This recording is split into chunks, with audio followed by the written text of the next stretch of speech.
सहना भवतु सहनौ भुनक्तु सह वीर्यङ्करवावहै तेजस्विनावधीतमस्तु मा विद्विषावहै ॐ शान्ति शान्ति शान्तिः.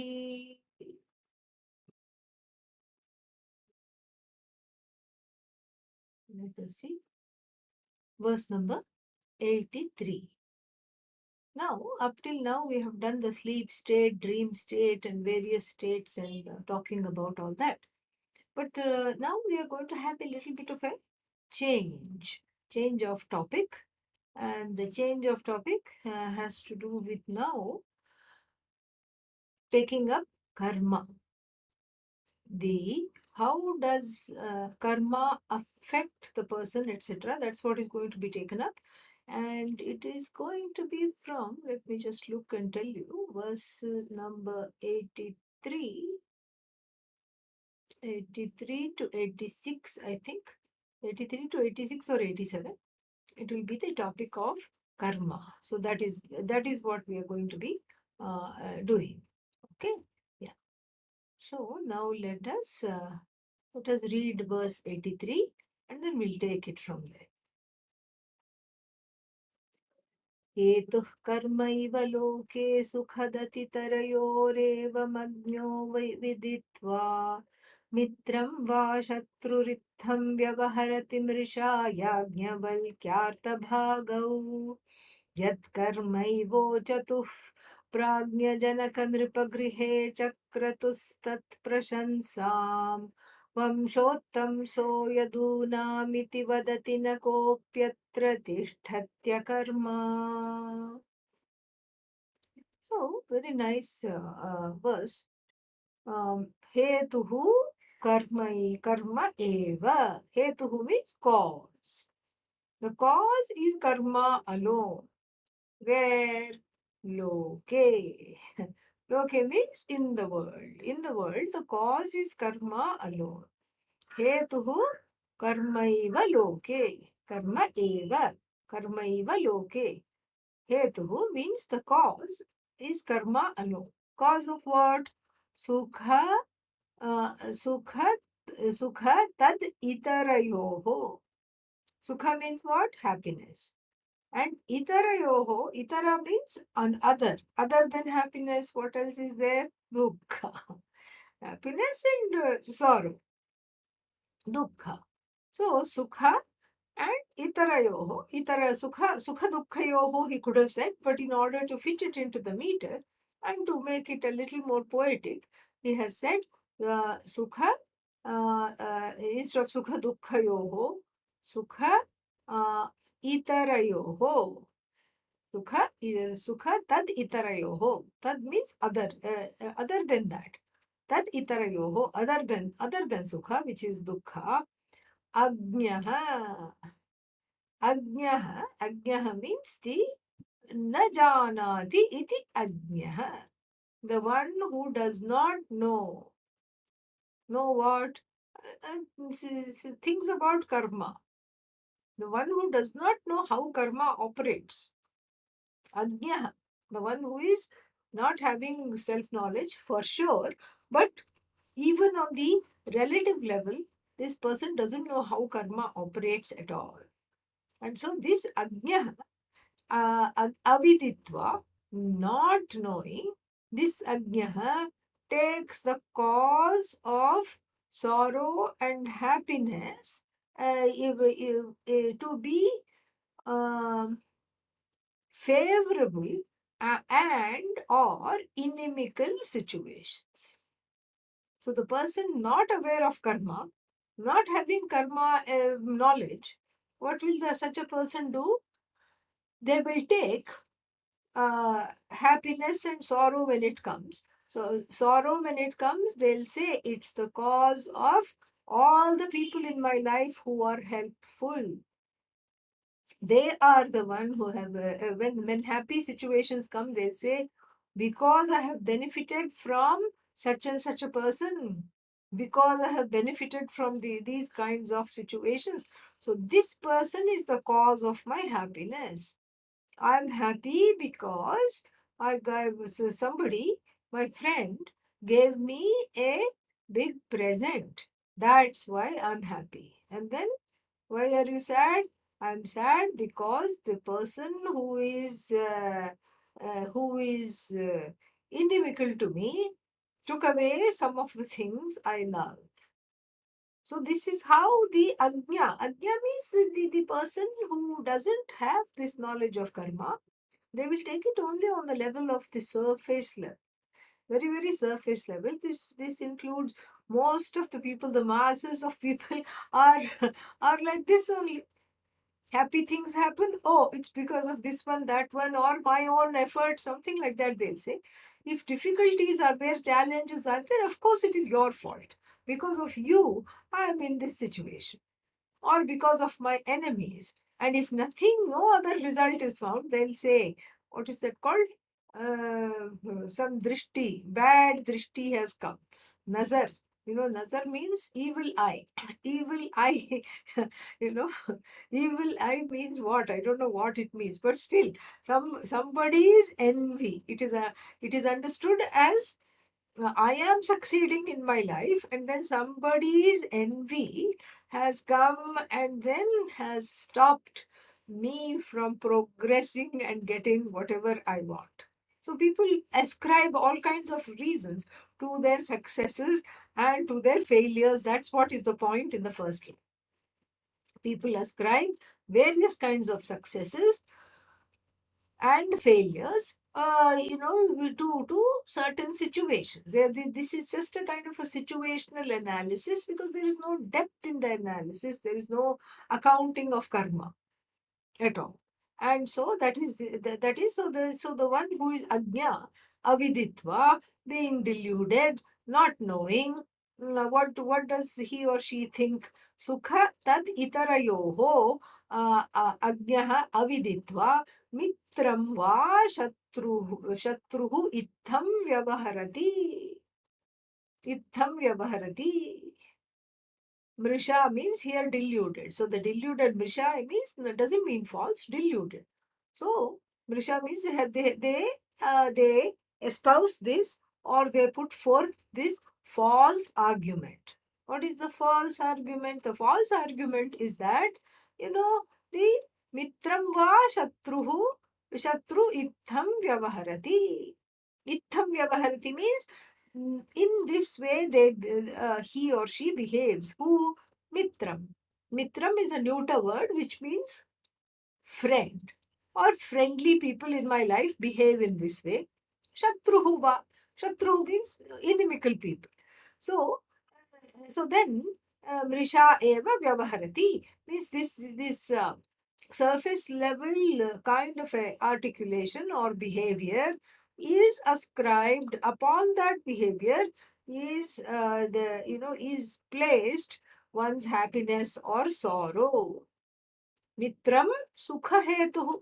So when we are talking of mitram, when we are talking of a friend, naturally the friend and his or her actions will be sukha hetu. Sukha hetu means the cause of happiness. Shatruhu dukkhasya hetu.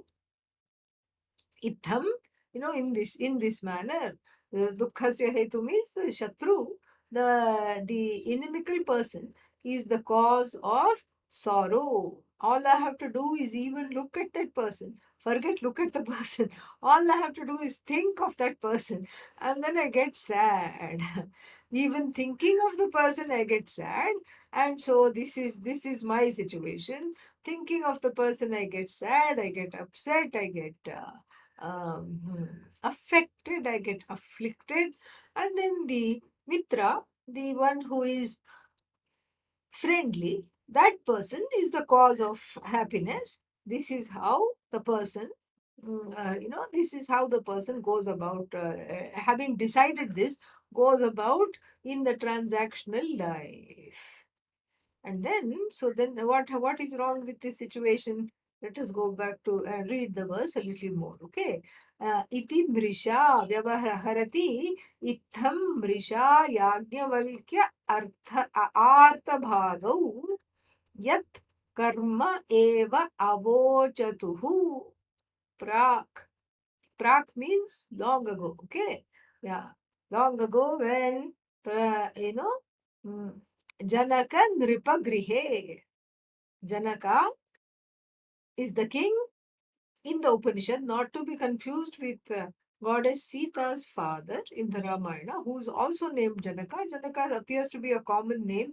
Even in the Vedas, there are 3, 4 Janakas in different Upanishads. So we don't know if they are the same or they are different, and we don't care because the stories are just to center the mind, and we just go with we just go with its message. That's what we do. So the um, so here in Janaka Nripa Grihe, very simple Sanskrit for a change in Satasloki. Nripa, king, Grihe, in the house of what? Janaka. Janakasya Nripa, Janakasya Nripasya Grihe. Janaka Nripa Grihe. So in the house of Janaka, house what? Palace, okay? Yeah. So in the palace of Janaka, what happened? Avochatuhu. They both declared, duel. Avochatuhu. Duel. Avochatuhu. They both declared. Who both declared? Yajnavalkya Artabhagau. Yajnavalkya, as we know, is a sage. Artabhaga is another famous sage in the Brihadaranyaka Upanishad. And the reference here is 3 to 14, I think. I looked it up, but now I don't have it anymore. Where it is, I don't know. But 3 to 13, yes. 3 to 13. So what is happening in 3 to 13? If you read it, you will just go in a whirlpool. Okay, because it has nothing to do with what they are saying here. They are just summarizing this. Actually, the whole third Brahmana, there is the analysis of death. And all the things that happen in death, how the organs fold up and everything. We saw a similar thing also in the what is that called?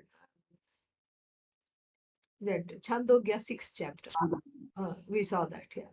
And then here also, same thing, different ways of analysis of death. But then at some point, very interesting, Yagyavalkya and Artabhaga are having this, not just Yagyavalkya and Artabhaga, many sages are in this conversation.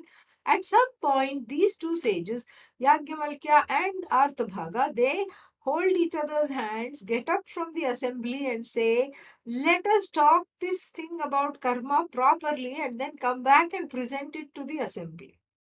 And so then they go away. First, they don't say we'll talk about karma. They say let's talk about a few things. Come, let us leave this and talk about this privately. So then they go away somewhere else. And then out of this assembly where these conversations are being had, and then they talk about karma and come back and they avochatuhu. They declare. What do they declare? That it is karma only that is the cause of sukha dukkha hetu. This is not just because somebody is putting an evil eye that you're having challenges in your job, or somebody is being nice to you and that's why you're having a good life. That is not at all the issue. That is not at all the issue. What is happening is something completely different. And what is happening is karma. And that karma is something which is to be understood. So Yagyavalkya Arthabhaga, where did they have this discussion? Janaka Nripagrihe. Yat karma eva avochatuhu prak. And then not only did they declare this to be karma, they also chakratuhu. They both did something. What did they do? Chakratuhu. Chakratuhu prashansam. Kru dhatu to do. Chakratuhu, chakruhu, plural. Chakratuhu, dual. So they did prashansam. They did. They praised they praised the karma. They praised this karmic explanation. So they not only they declare that karma is the cause of so many things in life, but they also said that the this karma is, they praise this karma, the praise the explanation of karma. Not only they praise the karma, but somebody else also praised the karma. Who was that person who praised the karma? Let's see, where is this? Yeah, here it is. Yeah. Vamshottam saha. Very nice word. Vamshasya uttam saha. Vamshaha, Vamshasya uttam saha. It's a way of describing Vamsha family. Uttam saha is a ornament worn by men on the crown or the turban. Uttam saha, crest ornament, like chuda for women and uttam saha for men. So Vamshottam Saha means the crest ornament of the clan. Which clan? Yadunam. The clan of the Yadus. Who is that? Lord Krishna. Here. Yadunam. Yadunam kulasya uttam saha. Yadunam vamshasya uttam saha. The one that is the best of the all the clan of the Yadus, best of everyone. And so this one, what did Lord Krishna said? He also said, Vadati, he also says, Nakaha api atra tishtati akarma. Not a single person can stay without doing any karma. And this is from the verse number 5. Of chapter 3. Nahi kaschit kshanam api jatu tishtatya karma krit karyate hyavashah karma sarvah prakriti jairgunaihi. So you see how packed this verse is. It has this 3 to 13 or whatever I cited earlier from the Brihadaranyaka Upanishad, and it also has this one from the Bhagavad Gita 3:5, two citations. So meaning that even though we say in Vedanta, ultimately there is no karma, no karta, because there is no karta, there is no karma, there is no effects of karma. This has to be understood properly. But until one gets there, karma is a major part of life. There are duties, there is swadharma, and there are other people also acting over which you have no control. And then you also are acting, and in a way you don't have any control over what you do sometimes. And then you want to do something else in order to get that to straighten out what you did not do properly. You wanted to do you wanted to do a redo again. So there is a lot of things going on here. So karma is a very, very important part of the empirical life. Paramarthika satta, on the level of the ultimate and the absolute, that karma itself is outgrown. Karma drops when the karta drops. When the notion that I am the doer drops, then karma also drops. But until then, karma is the cause. If anybody asks, why am I challenged? Then we say karma. Why am I not getting this in my life? Karma. Or we can be fanciful and say, because your Shani is in this house, it's still karma. Or you can say, because your Venus is debilitated. So that's why you're not having this much abundance which you would have otherwise had. That's why there is certain challenges to having abundance and all these things.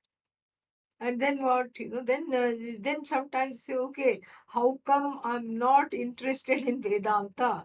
Well, that's because the Jupiter is in the wrong place. Like this, so many explanations one can give. But even in these fancy explanations, whether we take recourse to the horoscope, or whether we take recourse to anything else, it is still karma. Whether you say, oh, I'm just unlucky, luck is karma. That's what we call, in West they call it luck. But in India, that luck is karma. Where whatever you call it, it's karma only. So this karma forms an important, a very, very crucial part of the life. Very crucial. And therefore it has to be properly understood and properly assimilated, so that the ullanghanam means the crossing, the violation and the transgressions do not take place. Because the transgressing of karma, what happens when you transgress the karma, then then one is in more trouble, because you go against your own value systems and you do certain things. So that's what is called karma that is not dharmic.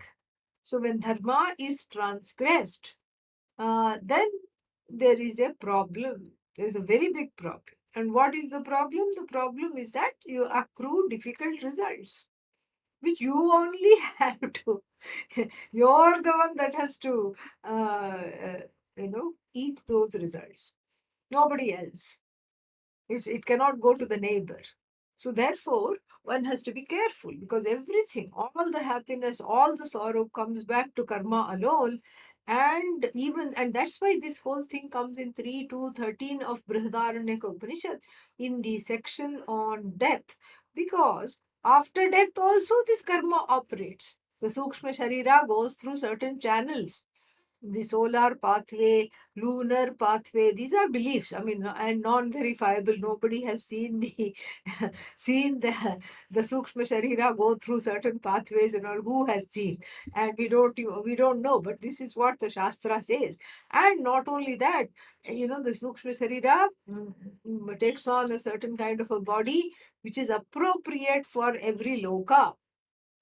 So if it goes to Brahmaloka, it will have very good focus, because there is no music and dance in Brahmaloka. There is only Vedanta in Brahmaloka. So it will have great focus. It will have Shama, Dama. It will go sit and listen there. It won't fall asleep in class. Unlike, in Martya Loka. Unlike in the everyday Vedanta classes, there's no falling asleep. Why? Because you have gone there only for the sake of knowledge. And similarly, let's say you go to some place, foodie loka, full of food. Then you will have a strong stomach. So Sukshma Sharira wise, you will have all these accoutrements to gather to eke out all the what's the word for it? Benefits of that particular loka.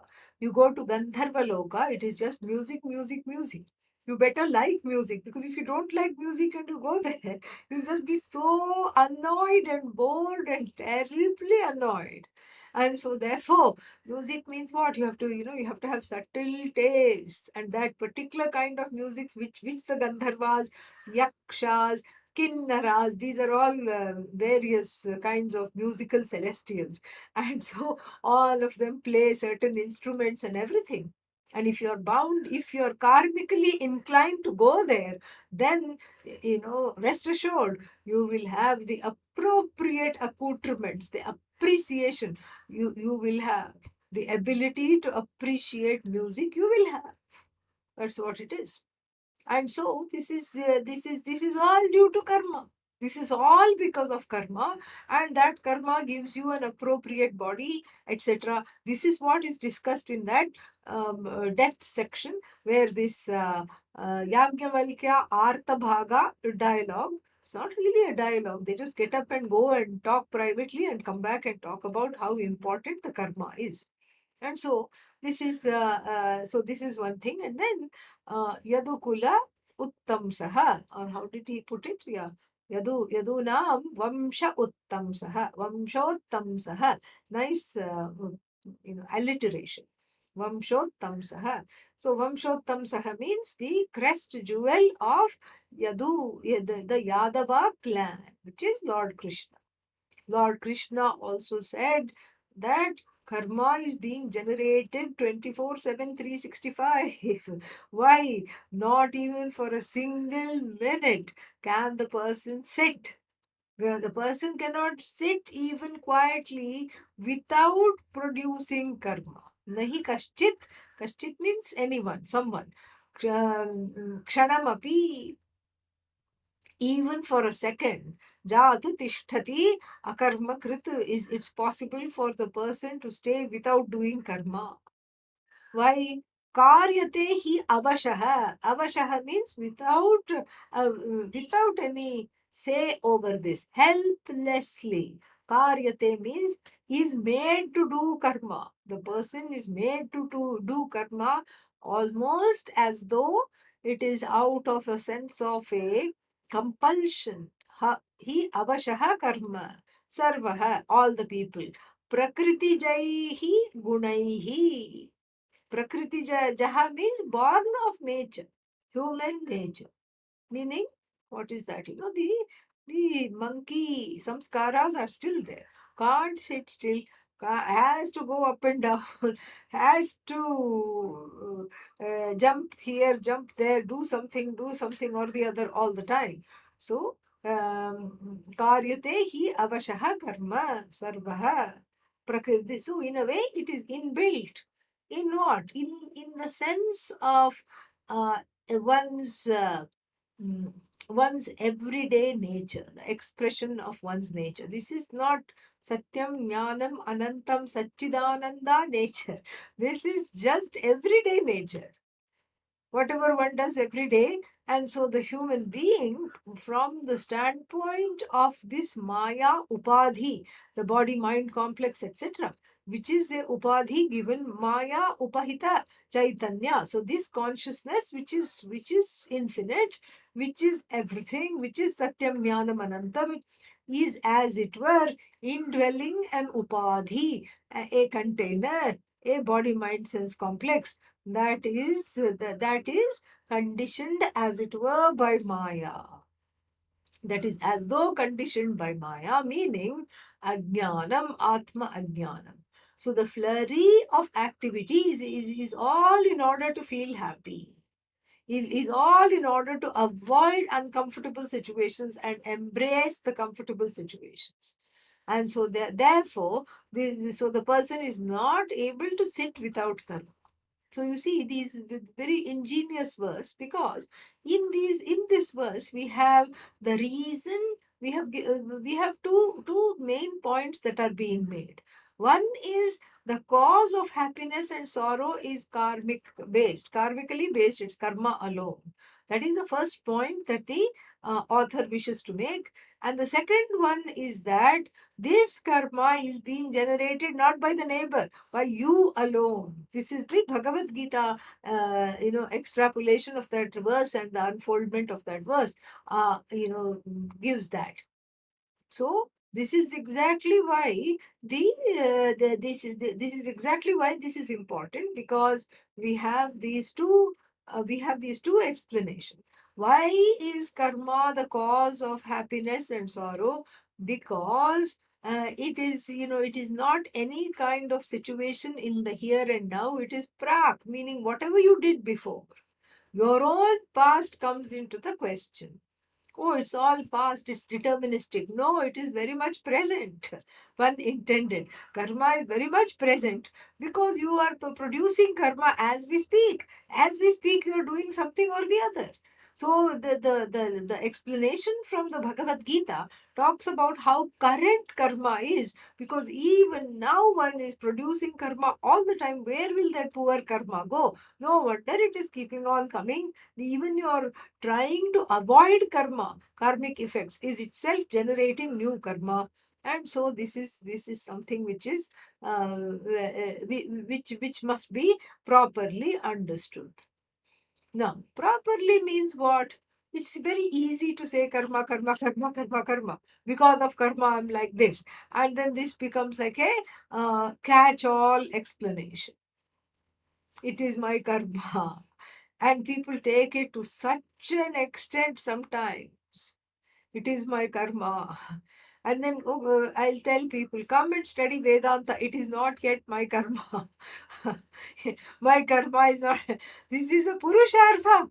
It's not karma phala. Study of Vedanta is purushartha, means you have to pursue it actively. You have to absolutely actively pursue it. Otherwise, this is not this is not something which happens. It is not something karmic. It is purushartha. It is your pursuit. It's not like it is written on the forehead. This one will study Vedanta. This one, not so much. This one will gain moksha. This one, no use, a dud. If you have these kinds of ideas, then it's very difficult. So then that means half the people are already challenged, let us say. I mean, just to give some kind of a number on this, half the people are already challenged because they are not going to, let's say, in this model, half the people don't qualify for Vedanta karmically. So if there is no karmic qualification, then they are already challenged. That means they can never study Vedanta. And this is just, this doesn't make any sense at all. And so, therefore, we have to understand this very, very properly. And the proper understanding is exactly like this, that this karma is, it's not, it is not, it is based on your free will. So the karma phala is based on your free will. Whether the karma is done now or in the past, doesn't matter. It is based on your free will, because you are the one violating dharma, or you are the one going along with dharma. You are making certain choices, and those consequences of the choices you reap. So it is very easy to say it's all karma, it's all karma, it's all karma, without remembering or without understanding two things. One is that this karma is not some force. It's not some kind of a force that is hanging like a sword on top of your head. Karma doesn't have that much power. You are the sentient being who produces karma. It all comes back to you. You are the sentient being without whom the karma cannot act, karma cannot be produced, and the karma cannot be recycled and reproduced as karma phala either. In order for the karma phala to accrue, what does it need? It needs a conscious being. Otherwise, it needs a bhokta. It needs a karta and it presupposes a bhokta. Very ingenious discussion. So without karta, there is no karma. And why should we understand this? Without the doer, there is no karma, because we are getting ready in this text itself to understand how to drop this doership, etc. It was already also previously talked about. And that is the crux of the Upanishad. So then, if we analyze karma, then we have that the antecedents of karma, the antecedents of karma, and the what happens after the karma is gained. All that is based on a sentient being's presence. The sentient presence must be there, because his karma does not generate by itself. Why? Because it is insentient. How can karma generate by itself? It cannot generate by itself. Karma cannot generate by itself. And then the karma phala means results of karma, also do not generate by themselves. How can they generate by themselves? That is just preposterous. So the results of karma they are produced because there is a sentient being involved, endowed with free will, who is making certain choices. That's how the results of karma are produced. Then, once the results of karma are produced, being insentient by themselves, by itself, that result of karma dies away.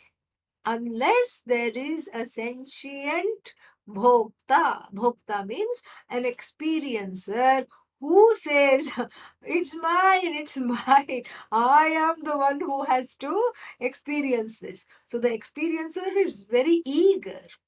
And even though the experiencer is not eager, even though they try to wear a disguise and run away from it, but the very act of running away shows that there is an avoidance of ownership, and that avoidance itself is an action because of which the accrual takes place.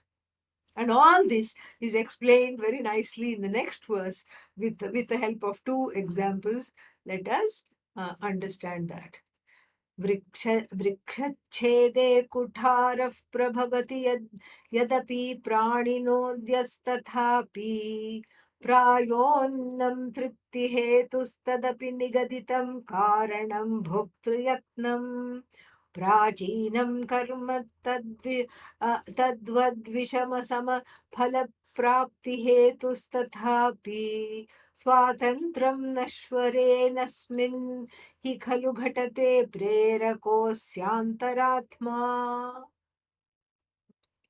Very, it's always a mouthful, these verses. So, vriksha chede. Vriksha, tree. Cheda, cutting. So, in the cutting, actually, we should say cutting. In the felling, that's much nicer. In the felling of a tree, what is involved? Kutharaha. Kutharaha means woodcutter. The felling of the tree involves a woodcutter. In the felling of the tree, the woodcutter is involved. And Prabhavati means it becomes qualified to cut the wood. Prabhavati. Kutharha Prabhavati means Samartho Bhavati ityarthaha. So, Vrikshachede, in the matter of the tree felling, the woodcutter is the one who is equipped with the knowledge of how to cut the tree, etc. So, uh, yeah, so let's say that then further. So, what is the next word? Yadapi prani nodhyah tathapi. Yadapi tathapi. So, prani nodhyah. Pranaha asya asti iti prani. So, prani means a conscious being here. It doesn't mean animal. It means a conscious being.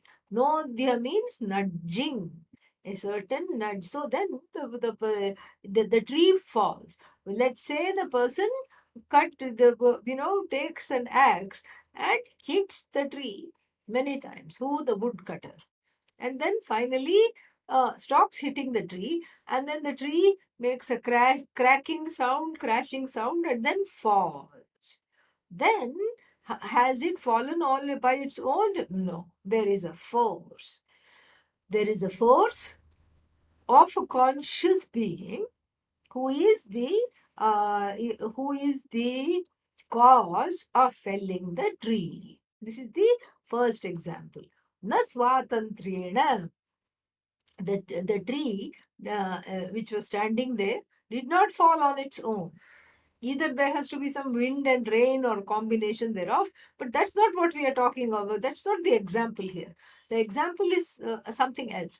The example is of the woodcutter who is felling the tree, and after a while stops felling because he has cut through half of it, half of the trunk, and he has sliced through the width of half of the trunk, and then he just waits for gravity to talk and for the tree to fall. And even though the tree looks like it is falling on itself by itself, it's not falling by itself. The quote unquote inspiration or the cause of the falling of the tree was the action of the kuthara, the woodcutter. This is the first example. Meaning the conscious being is there as karta. Here the first example has to do with the doer. The doer becomes a doer because of the presence of consciousness. Because of the awareness, the doer takes this consciousness alone, as it were, associated with ignorance, takes on the mantle of the doer and then says, I felled this tree. I cut this tree. Why don't ask? What a foolish decision. But that's okay. But the example is just this much. I am the one who cut this tree. Okay. So then, that I must be there to to have that relationship with the owner of that action. So the owner of the action is the one who says, I am the one who is the cause of this action. So that ownership, when it is taken, then the person is called karta, one who has owned up that action. I am the cause of this, I am the karta. So the first two lines, I think, no, first line is the example of, yeah, doership, kartritvam. Then, prayah annam triptihi hetuhu. Prayah means in most of the situation, most of the time, annam, food, is the cause of the relief of hunger. So this is a very unremarkable statement. I mean, who will disagree with this? Food is the cause of the relief of hunger. Yes, everybody knows that. Why should we even talk about the food being the cause of the relief of hunger? But here, very ingeniously, he inserts tadapi, even then, nigaditam karanam. Nigaditam means the ensconced reason. Karanam, nigadita karanam, the invisible reason, the reason that is not quite discussed all the time. That reason is bhoktru yatnam. Bhoktru yatnam means the one who has now become the bhokta, the consumer. Bhoktru yatnam means the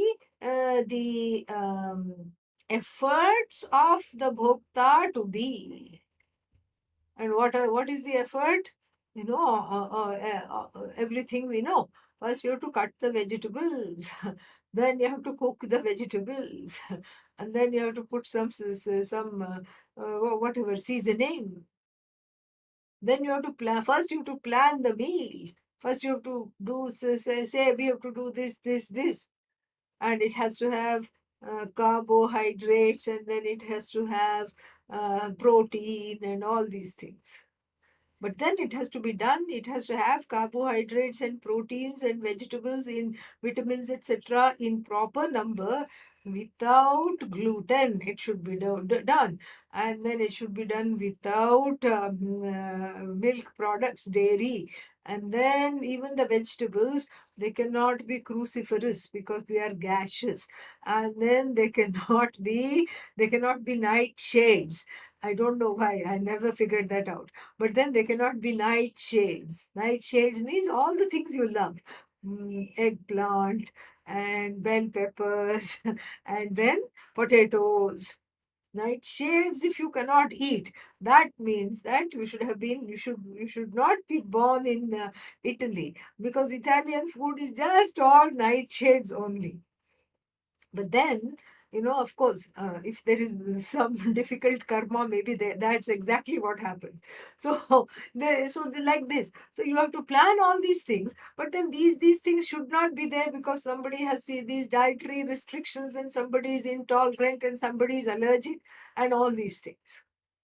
So maybe you put some salt and pepper on fresh air and give it in a platter. Ultimately, who knows? But here, there's a lot of planning. So, in other words, the karta first, and then one becomes a bhokta. Even the so-called bhokta has had to be a karta. If not, that person has not cooked, let us say, somebody else has cooked.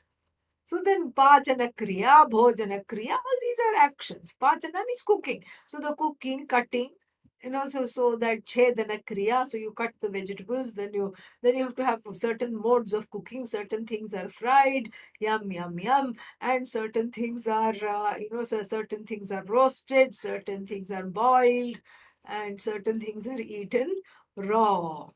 All these things are there, this whole range of how the some vegetable, a turnip, how what happens to the turnip. And in order for it to go inside the stomach, it has to go through certain stages. And this is what is called cooking. So without cooking, there is no eating. So you can't say that food satisfies the hunger directly. You don't, but there is the yeah, there is the hard work on top, on part of the person who has done this, who is going to become the bhokta, bhoktri yatnam. So bhoktri yatnam, is there. Apeksha, bhoktri yatna apeksha is there. Akanksha is there. So there is an expectation that the food is not going to miraculously appear, that the food has to be prepared. So the preparation itself means what? The preparation means that there is a conscious being. There is a conscious being involved who is making decisions. Okay, this is going to be vegan, dairy free, gluten free, and then grain free. Each one lends another level of challenge. Grain free, gluten free, this free, that free. And then, so it has to be behind every karta, there is a conscious being.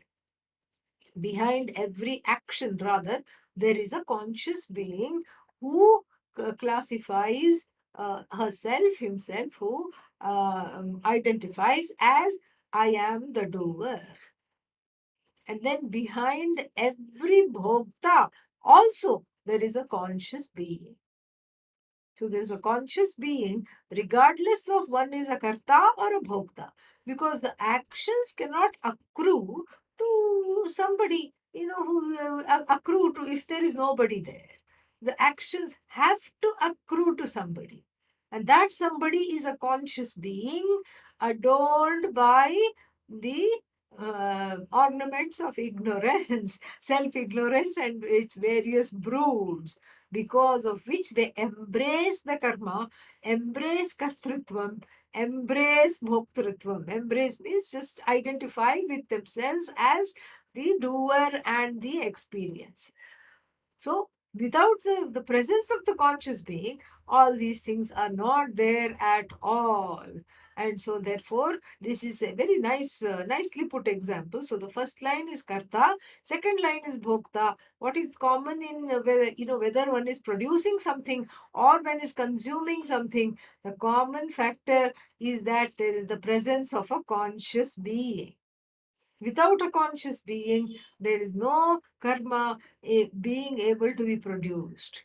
Prachinam karma means that which was earlier. Earlier karma, and earlier means before this life took place. Prarabdha karma. Prachina karma can be prarabdha karma or sanchita karma, that is yet to fructify. Sanchita, collected karma, which is kept in abeyance, and a small portion of which is articulated in each life. So, that collected karma is, or this prarabdha karma, is tad vishama sama phala prapti hetuhu. So Vishama means difficult. Sama means equal, means equal means what? Equal in relation to the effort put. So the outcome is equal in relation to the effort put. We can take it like that. So prachinam karma tad vishama sama phala prapti hetuhu tathapi. So even though the karma is the cause of good and bad situations in life, even though we say that sanchita karma, prarabdha karma are what are causing the difficulties and challenges in one's life. Even though we say that, tathapi swatantram nashware asmin hi khalu bhatate. They are being achetana. He doesn't say that. We have to supply that. Being achetana means being jada. Being jada means being inert. They don't have volition. They don't have the capacity to act. They are not conscious beings. Karmas are not conscious. Otherwise, Sanchita will fight with Prarabdha and all these things. All that doesn't happen. They are all objects. They are not the subject. So the objects, in order to be activated, needs the hand or the presence of a subject. Who is the subject here? If karma is activated in one's life, who is the subject? The karta. The one who doesn't know. No, here it's Ishvara. Yeah. Oh, Ishvara is the subject.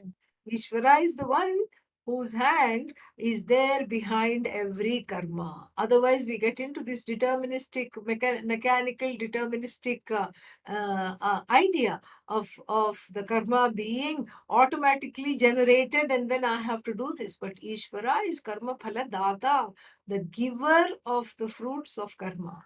In the Shvetashvatara Upanishad, that is why the Ishvara is called Karmadhyaksha. Adhyaksha, the one who is the operator of the karma. Because as we saw, see, very nice. That's why this is such a wonderful. These two verses are really nice because in the first, in the second verse, the first two lines we saw the examples of an individual karta and an individual bhokta, and that individual karta and bhokta is not separate from that consciousness. This Atma here, this Jiva here is really the Atma, is Brahman. And it's not separate from that consciousness, which endowed with which presence, which Ishvara's presence, those karmas turn into, they get activated at certain points in life. They turn into karma phala. How? Because of the hand of Ishvara. Swatantram nashvare asminni khalu ghatate. Because if it is just left alone, then the karma phala dies away. Nobody is picking it up. Nobody, it's just like a flower, a rose blooming in the desert. Nobody saw it. And it was fragrant, but nobody picked up the smell. Nobody was there. And then what? It just died away. Nobody wrote an ode to the rose about it, an ode to the desert rose. Nobody wrote. So it's just like that. So the karma by itself just is, it's not, it cannot, it dies away because it is finite and it is jada, it is inert.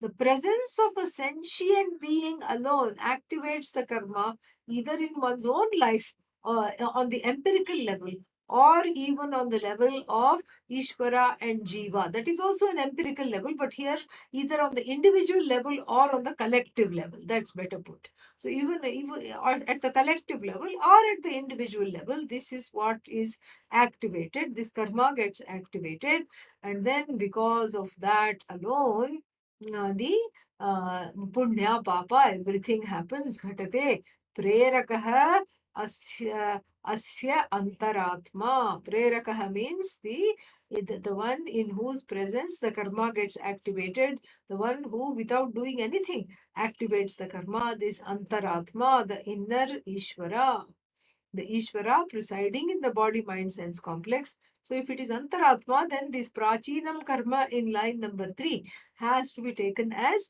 Prarabdha karma. So this Prarabdha karma, the Antaratma, the one that is that is obtains as it were in the body mind sense complex, that is the one who says that is the one who says because of its presence only the karma is endured. The karma not endured, the karma manifests. The karma manifests in a particular way, in a particular time, at a particular time. It has a certain iteration. And the same karma manifests differently for different people. That is how it is. And so, very nice set of verses. Enough for today. Okay. And then so we'll see, we'll pick it up next week. All right. On September 2nd, there are some talks in the evening.